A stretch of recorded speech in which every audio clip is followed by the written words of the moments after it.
प्रिय विद्यार्थियों, मैं डॉक्टर के.वी. बंसल, रसायन शास्त्र विभाग, SPNKS government PG college Dausa. उष्मागतिकी प्रथम में आज हम बात करते हैं जूल थॉम्सन गुणांक की। जूल थॉम्सन कोफिशिएंट किसी गैस के एंथैल्पी मीन्स H उसके ताप तथा दाब का फलन होती है। मतलब किसी गैस के लिए जो एंथैल्पी होती है वो ताप और दाब का फलन, function of temperature and pressure. इसलिए हम कह सकते हैं H equal to function of T and P। It means DH equal to del H upon del T at constant pressure DT plus del H upon del P at constant temperature DP। DH equal to CP DT plus del H upon del P at constant temperature DP। Joule Thomson के प्रयोग से हम कहते हैं कि DH equal to 0। तो हम DH का मान 0 लिख सकते हैं। इसलिए उपरोक्त समीकरण होगा CP DT plus del H upon del P at constant temperature DP equal to 0। या यह कहें कि CP DT equal to minus del H upon del P at constant temperature DP। या इसको दूसरे रूप में ऐसे लिख सकते हैं DT equal to -1 upon CP del H upon del P at constant temperature DP। इसको रीअरेंज करने पर DT अपॉन DP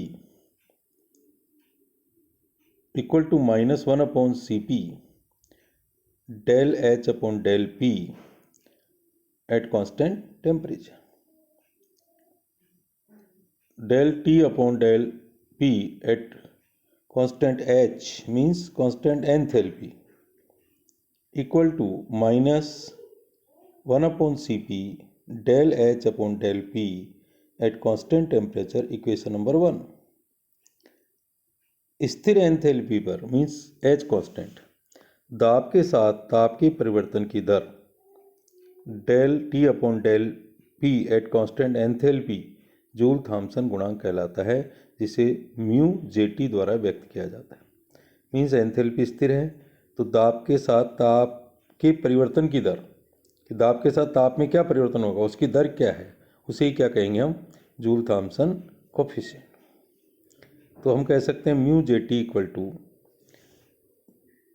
del T upon del P at constant enthalpy equal to -1 upon CP del H upon del P at constant temperature. Equation number 2। आदर्श गैसों के लिए Joule Thomson गुणांक, Joule Thomson coefficient for ideal gases. आदर्श gas के लिए क्या होगा, हमने अभी पढ़ा था कि जूल थॉम्सन गुणांक इक्वल टू होता है mu JT equal to -1 upon CP del H upon del P at constant temperature equal to -1 upon CP del E plus PV upon del P at constant temperature. हमने क्या किया, del H का मान रख दिया E plus PV equal to -1 upon CP del E upon del P at constant temperature plus del PV upon del P at constant temperature. इसको दूसरे रूप में लिख सकते हैं mu JT equal to -1 upon CP bracket del E upon del V at constant temperature into del V upon del P at constant temperature plus del PV upon del P again at constant temperature. Adarsh gas के लिए हम जानते हैं कि del E upon del V at constant temperature equal to 0 तथा स्थिर ताप पर आदर्श गैस के लिए PV कांस्टेंट होता है। जब टेम्परेचर कांस्टेंट है तो आइडियल गैस के लिए PV कांस्टेंट होता है। इसलिए हम कह सकते हैं कि del PV upon del P at constant temperature is also 0, वह भी शून्य होगा। अतः म्यू JT भी 0 हो जाएगा, अर्थात आदर्श गैस के लिए जूल थॉम्सन गुणांक का मान 0 होता है। मीन्स आइडियल गैस के लिए ये वैल्यू शून्य होगी। किसकी? जूल थॉम्सन गुणांक की। बात करते हैं वास्तविक गैसों के लिए। वास्तविक गैसों के लिए जूल थॉम्सन गुणांक क्या होगा? एक मोल गैस के लिए वैन डर वाल समीकरण देते हैं हम, तो क्या लिखते हैं? P + A/V² into V - B equal to RT, या इसको दूसरे रूप में लिखते हैं PV = RT - A/V + BP + AB/V²। समीकरण नंबर 1। वैन डर वाल कांस्टेंट A और B हैं। ये A और B क्या है? वैन डर वाल कांस्टेंट, जिनके मान कम होते हैं। इसलिए हम क्या करते हैं, पद AB/V² और भी कम हो जाएगा, इसलिए इसको छोड़ सकते हैं, इसकी उपेक्षा कर सकते हैं। इसलिए हमारा समीकरण किस रूप में आ जाएगा? PV = RT - A/V + BP। Means हमने किसको इग्नोर कर दिया? AB/V² को। यहाँ लिख सकते हैं V = RT/P। P को राइट हैंड साइड में ले गए, भाग दे दिया उसको, -A/PV + B, या ऐसे कहें कि RT/P - A/RT + B। Okay, means यहाँ क्या किया? PV का मान RT रख दिया। स्थिर दाब पर ताप के सापेक्ष अवकलित करने पर, इसे क्या कर रहे हैं हम? ताप के सापेक्ष अवकलित कर रहे हैं और प्रेशर कांस्टेंट है, तो ΔV/ΔT at constant pressure equal to R/P + A/RT²। समीकरण 2 को अगेन पुनर्व्यवस्थित रीअरेंज करेंगे तो क्या होगा? R/P equal to V - B/T + A/RT²। ये मान समीकरण नंबर 3 में रख देंगे। तो ΔV/ΔT at constant pressure equal to V - B divided by T + A/RT² + A/RT²। तो इसको लिखेंगे T ΔV/ΔT at constant pressure equal to V - B + 2A/RT। समीकरण नंबर 4। हम जानते हैं कि V = T ΔV/ΔT at constant pressure + ΔH/ΔP at constant temperature, या ΔH/ΔP at constant temperature equal to V - T ΔV/ΔT at constant pressure. ये मान μJT equal to -1/Cp ΔH/ΔP at constant temperature में रखने पर, μJT equal to -1/Cp V - T into ΔV/ΔT at constant pressure equal to 1/Cp in bracket T ΔV/ΔT at constant pressure -V। समीकरण नंबर 5। समीकरण 4 से मान रखें तो क्या होगा? μJT equal to 1/Cp into V - B + 2A/RT - V, या μJT equal to 1/Cp into 2A/RT - B।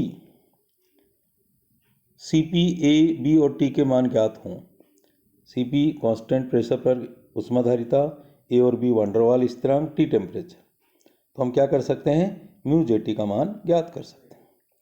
अब समीकरण 6 से देखें हम, तो यदि μJT का मान धनात्मक है तो ये क्या कह सकते हैं? 2A/RT > B। ऋणात्मक है तो 2A/RT B, और शून्य है तो T/RT = B। वह ताप जिस पर μJT अपना चिन्ह बदलता है, अर्थात μJT = 0, उसे व्युत्क्रम ताप कहते हैं। टेम्परेचर कौन सा? जिस पर μJT का साइन बदलेगा, अर्थात μJT = 0, उसे व्युत्क्रम ताप कहते हैं। यदि T = Ti तो क्या होगा? μJT = 1/Cp 2A/RTI - B। 2A/RTI = B, तो क्या होगा? Ti = 2A/RB। समीकरण नंबर 7। अतः किसी गैस का व्युत्क्रम ताप उस गैस के वैन डर वाल स्थिरांकों पर निर्भर करता है, तथा व्युत्क्रम ताप बाह्य ताप का दुगना होता है। मीन्स व्युत्क्रम ताप किस पर डिपेंड करेगा? वान डेर वाल कांस्टेंट पर, उस पर्टिकुलर गैस के लिए, क्योंकि अलग अलग गैसों के लिए वान डेर वाल कांस्टेंट का मान भी अलग अलग होता है। तथा व्युत्क्रम ताप किसका डबल है? बॉयल टेम्परेचर का। तो Ti equal to 2 into TB, TB means Boyle temperature, equal to 2 into A/RB। Hydrogen तथा निष्क्रिय गैसें जूल थॉम्सन प्रभाव के लिए अपवाद हैं, क्योंकि निम्न ताप पर तो ये जूल थॉम्सन प्रभाव दर्शाती है, परंतु सामान्य तापों पर प्रसारण में ये ठंडी होने की अपेक्षा गर्म होती है। क्या मतलब हुआ कि हाइड्रोजन और इनर्ट गैस की बात करें तो ये जूल थॉम्सन इफेक्ट के लिए एक्सेप्शन होंगी, क्योंकि इनमें लो टेम्परेचर पर तो जूल थॉम्सन प्रभाव होता है, लेकिन सामान्य ताप पर इनका प्रसारण किया जाए तो ठंडी न होकर के गर्म होती, मीन्स इफेक्ट उल्टा होता है। आदर्श गैसों के लिए डी, DH और Q तथा W की गणना। माना किसी आदर्श गैस के 1 मोल की अवस्था, कोई आदर्श गैस है, उसका 1 मोल ले लिया, उसकी अवस्था A, जिसके वेरिएबल्स हैं P1, V1 और T1, से अवस्था B में परिवर्तन हो रहा है। तो वेरिएबल हैं P2, V2 और T2।